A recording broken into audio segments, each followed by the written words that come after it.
ya hekima, kwa maana iko jambo hili, jambo la kikanuni waga tunapenda litatuliwe kikanuni, jambo la kisheria litatuliwe kisheria, jambo la busara litatuliwe kwa busara.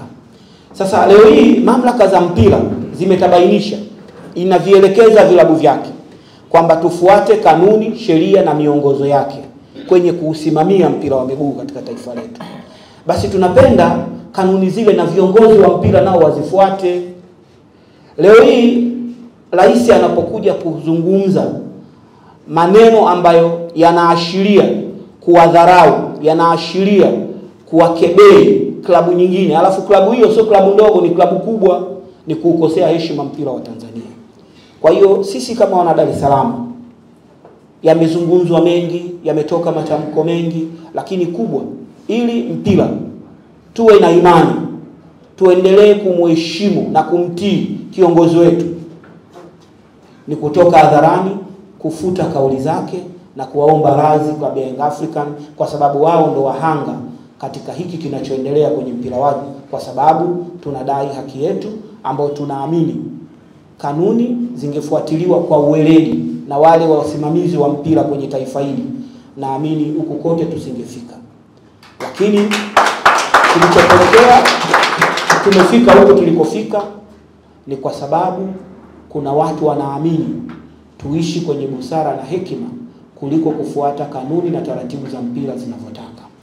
Sasa sisi kama Young Africans, ametangulia kusema mratibu, tumeona matamko ya viongozi wetu, tumekwenda vyombo vya juu kabisa vya kudai haki yetu itakapokuwa imepatikana, tunaamini tutarejea kwenye mashirikiano. Lakini je, tunashirikiana vipi na mtu ambaye tayari ameshatoka hadharani kutudharau, ameshatoka hadharani kutukebei, ameshatoka hadharani kutuelekeza wapi twende tukajiunge na michezo mingine nje ya football? Kwa hiyo sisi kama wanayanga, ni kwa maana kwamba tunaheshimu, tunakwenda kwenye mashindano ya Chani, tunakwenda kwenye mashindano ya Afcon, taifa letu linakwenda kwenye uchaguzi mkuu wa nchi, na sisi ni waumini wa kulinda na kuendeleza amani tuliyokuwa nayo. Hatutaki klabu ya Young African ikiwa sehemu ya kuleta matatizo katika kipindi ambacho taifa inaelekea kwenye mambo muhimu ya msingi kwenye taifa letu. Kwa hiyo katika lugha ya kiungwana kabisa, na mkubwa akikosea kuomba radhi wala sio dhambi, kuwataka radhi waliowakosea wala haionyeshi kwamba yeye ana mapungufu kwenye uongozi wake.